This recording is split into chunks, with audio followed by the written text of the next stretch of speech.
Miren, por ejemplo, en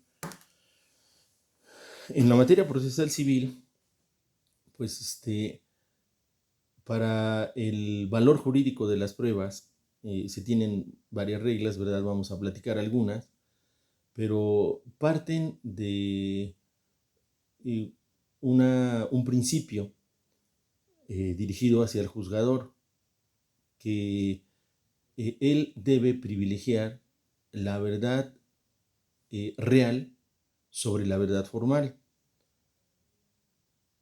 Nosotros podemos a un hecho cierto atribuirle diversas categorías en materia jurídica, porque recordemos que finalmente el derecho es una abstracción, o sea, es una creación de los propios hombres, de los propios seres humanos, y al ser una creación, pues casi podemos hacer lo que queramos con ella.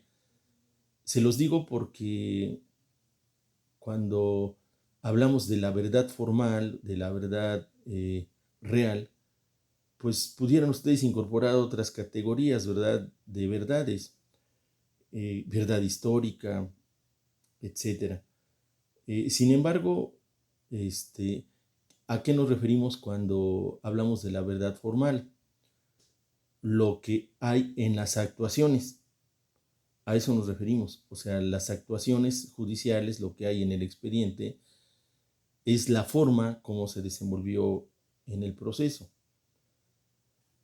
Y la verdad real es lo que ocurrió. Entonces el juez debe buscar lo que ocurrió. Para eso, ahorita que veamos las reglas de la prueba, van a ver las facultades de las que dispone el juez y también como principio de su actuación, el que debe privilegiar la verdad real sobre cualquier otra categoría. Incluso ustedes pueden escuchar como posición de algunas personas, ¿verdad? Y estudiosos del derecho, que la verdad es una, y si ustedes quieren dar un argumento contundente, pues pueden repetir esta expresión y pueden agregarle que la verdad es una, es imperecedera, es perdurable, es inmortal, pero estas categorías nos permiten hacer una distinción entre lo que son las actuaciones judiciales y lo que ocurrió realmente.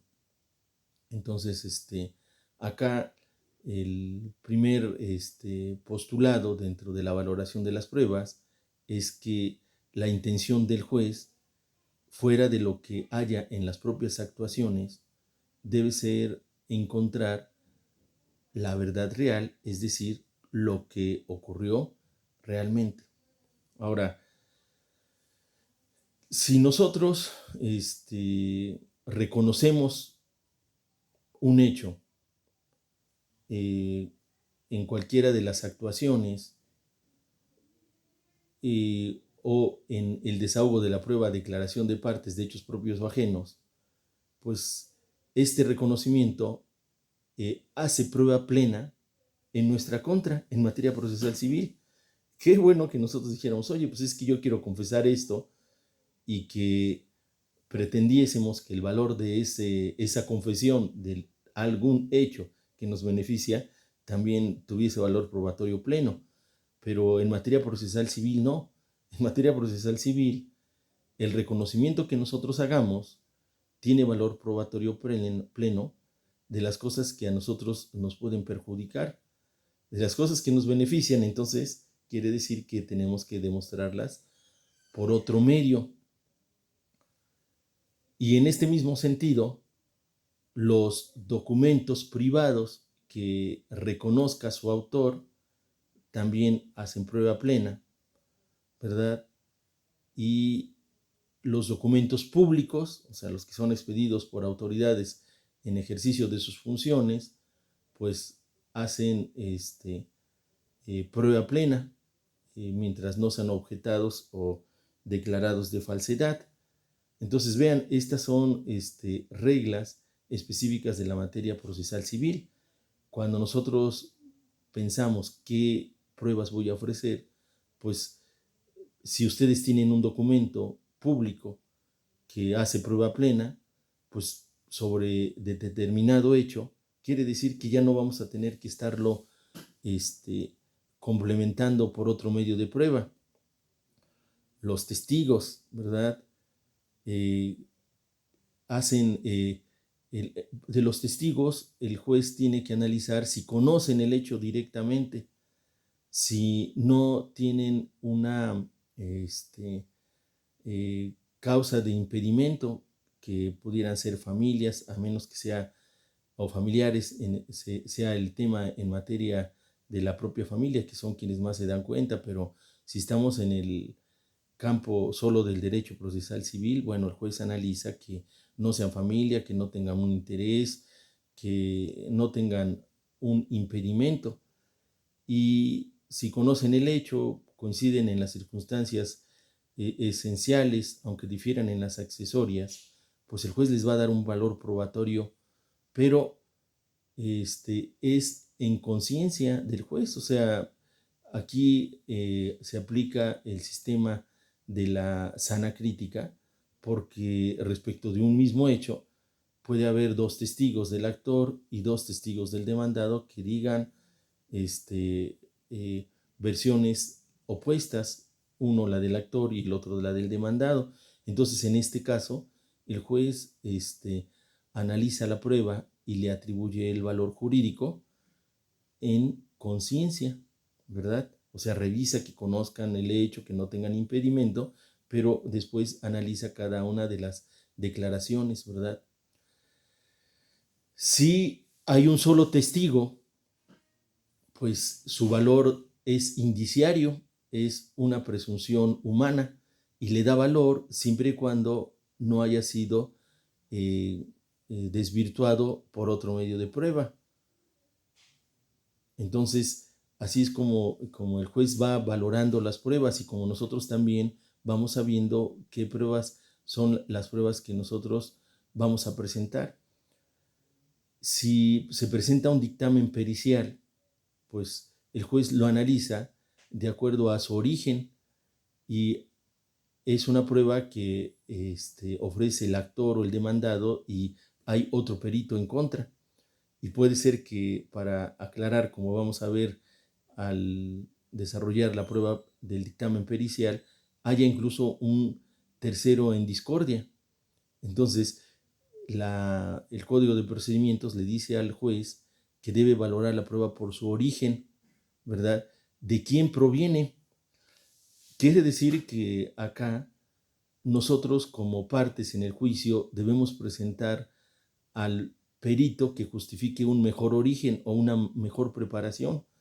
Si nosotros presentamos un perito que en la rama de la ciencia o de las artes tenga un reconocimiento público notorio, como a lo mejor de investigador del Sistema Nacional de Investigadores, y tenga el grado de doctorado, pues cuando el juez analiza y al perito que le presentó la parte contraria, pues no tiene este grado, tiene un grado menor, entonces el propio sistema legal de valoración le está diciendo que le atribuye un mejor valor a este.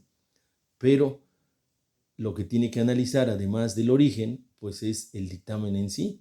Y el juez, como el sistema de valoración en este caso es el de la sana crítica, analiza en conciencia cuál es el dictamen que lo convence. Entonces, tenemos que presentar un muy buen perito, y el perito tiene que rendir un muy buen dictamen para que el juez tenga por probados los hechos de acuerdo a la prueba pericial que nosotros le estamos ofreciendo. Entonces, miren, esto que es el valor jurídico de las pruebas, primero en general, que hoy se valoran de acuerdo a la sana crítica y al sistema legal, y que sumados ambos sistemas hacen un sistema mixto como se tiene en nuestra legislación procesal, y reglas específicas de las cuales platicamos algunas de ellas.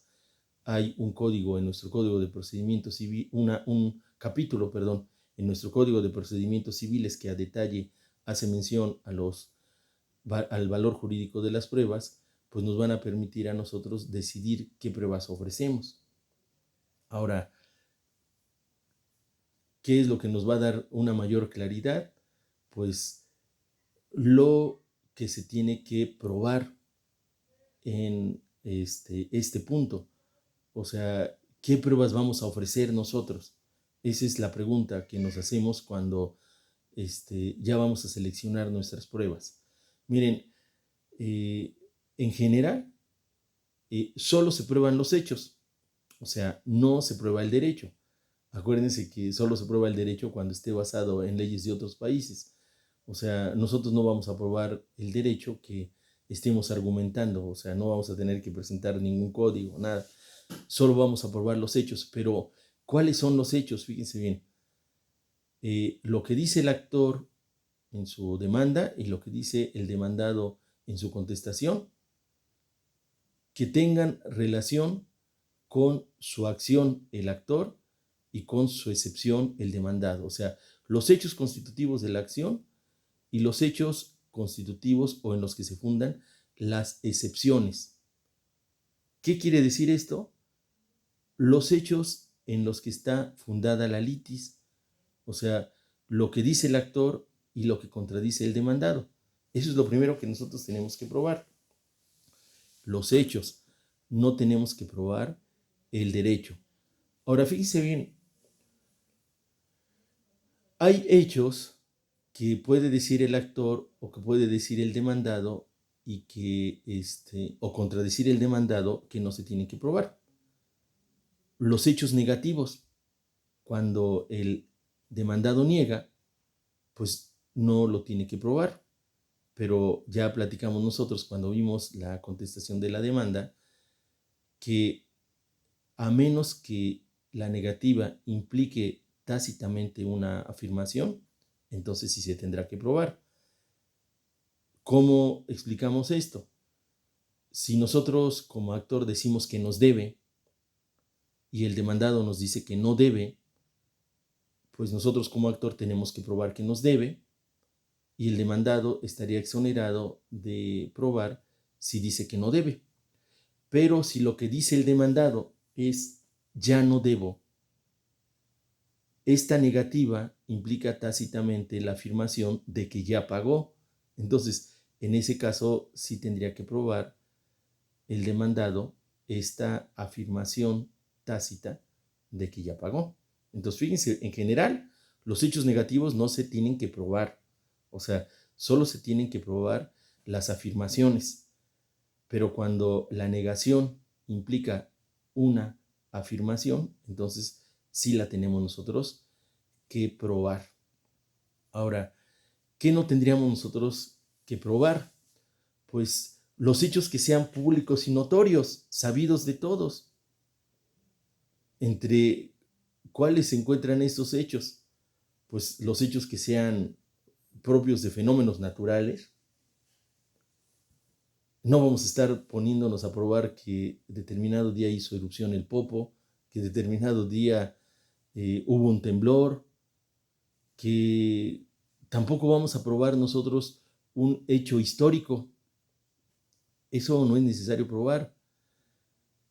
Tampoco tenemos nosotros que probar un hecho que sea una costumbre universalmente aceptada.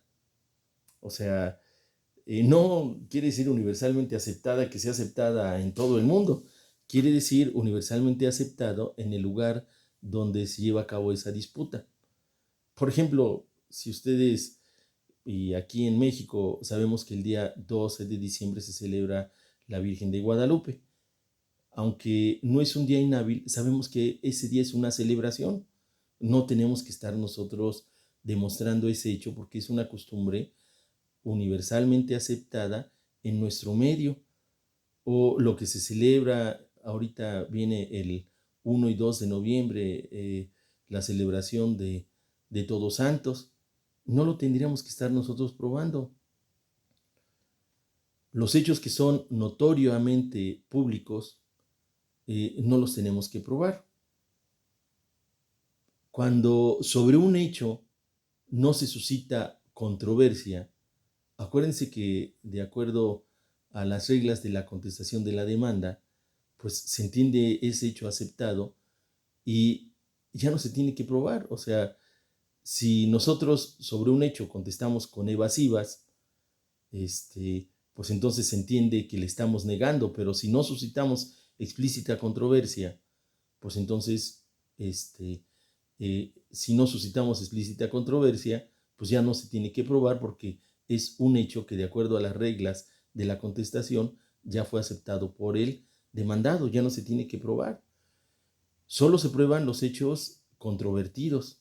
Entonces, cuando nosotros empezamos a hacer una depuración de los hechos, pues vemos, a ver, y el mismo juzgador lo hace, ¿verdad? Ve que se demanda, que se contesta, ve que en la contestación se aceptaron unos hechos, ya son aceptados, pues ya no tiene que haber prueba alguna. Y solo los hechos sobre los que se está fomentando nuestra disputa o sobre los que se está haciendo la disputa, sobre esos hechos sí se tiene que probar. Entonces, vean, así nosotros escogemos cuáles son los hechos que se deben probar, ¿verdad? Son los hechos positivos. Los hechos positivos quiere decir una afirmación. Y miren, acá, nosotros en nuestro idioma también tenemos reglas. Y hoy que, pues, ustedes se desenvuelven y nos desenvolvemos en el ámbito jurídico, tenemos que tener muy claras que esas reglas del idioma también son aplicables en tratándose de las contestaciones que nosotros formulamos y en consecuencia de las pruebas que nosotros tenemos que ofrecer. Fíjense, ¿cuáles son las reglas de nuestro idioma que sí tenemos que tener en cuenta porque producen consecuencias de carácter jurídico? Por ejemplo, la negación de una negación implica una afirmación. Y ya lo hemos platicado un poquito en otras clases, pero ahorita vamos a repasarlo tantito porque es importante para nuestras pruebas. Fíjense bien, nosotros si alguien nos dice la negación de una negación, quiere decir que sí. ¿Cómo qué? Por ejemplo, como que nosotros, alguien toca en nuestra puerta y nos pregunta un familiar, ¿quién es? Nosotros salimos y hay nadie, pero entramos y decimos, no hay nadie. Si nosotros decimos que no hay nadie, es que hay alguien porque nosotros estamos haciendo una negación de una negación. En nuestro familiar, pues lo común lo va a entender, o sea, él va a entender, no hay nadie, como si afuera de la puerta nadie estuviese. Pero si nosotros decimos eso, jurídicamente hablando, nosotros haríamos valer que hay una negación de una negación y que gramaticalmente la negación de la negación implica una afirmación.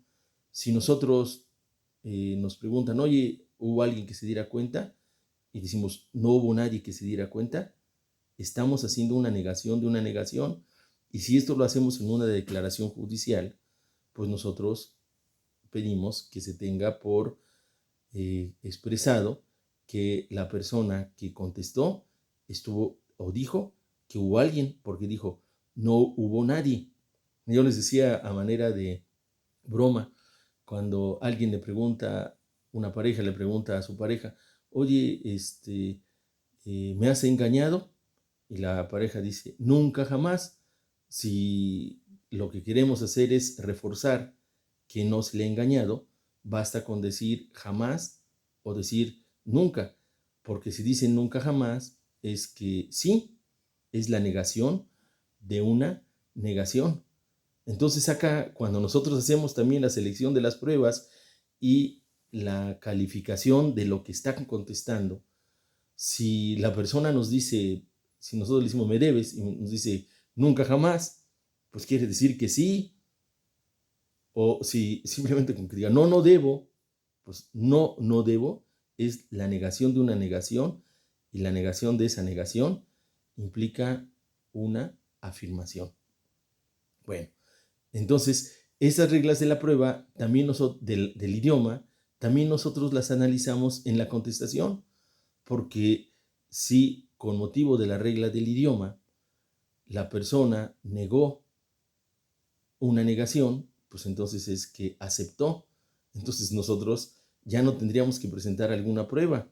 En el fondo sabemos nosotros que lo que quiso o quiere una persona al hacer la negación de una negación es que quiere confirmar o ser más contundente en su negativa. Pero aunque esa sea su intención, también las reglas del idioma cuentan. Y nosotros como pues, técnicos y peritos en el derecho, pues también aplicamos las reglas del idioma. Y si una persona al querer negar con contundencia hace la negación de una negación, quiere decir que la persona está aceptando. ¿Y qué significa cuando nosotros decidimos las pruebas? Que si la persona ya aceptó, ya no está formulando controversia y ese es un hecho que ya está probado. Fíjense nada más qué situación tan grave. Entonces, aquí como abogados, lo que debemos llevar en conclusión es que debemos ser muy cuidadosos con lo que decimos. Y si recordamos lo que hace un momento les comentaba, que podemos decir lo que queramos, pero solo va a tener efectos lo que nosotros demostremos, pues acá le podemos agregar que podemos decir lo que queramos, pero tenemos que saber cómo decirlo, aún gramaticalmente, o sea, no solo jurídicamente, sino gramaticalmente, porque tiene también consecuencias. Ahora miren, de acuerdo a lo que platicamos hace un ratito, lo que nos toca ver a continuación, pues son los medios de prueba, o sea, a través de lo que nosotros vamos a demostrar. En materia procesal civil, los medios de prueba ya vienen enunciados.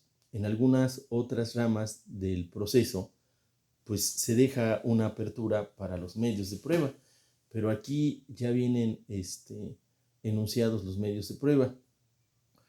Vamos a ver nosotros como medios de prueba los documentos públicos y privados, la declaración de parte de hechos propios o ajenos, la testimonial, la prueba pericial, la inspección judicial y finalmente la presuncional legal y humana.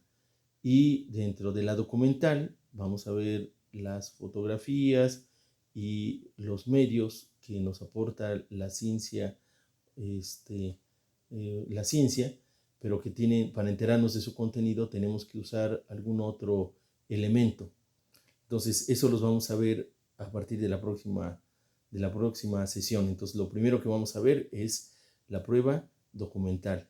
Pues si tienen alguna pregunta de lo que vimos en la clase del día de hoy, con mucho gusto a través del correo, para que pueda yo contestarle. Muchas gracias, compañeros, que pasen muy buena tarde. Hasta luego.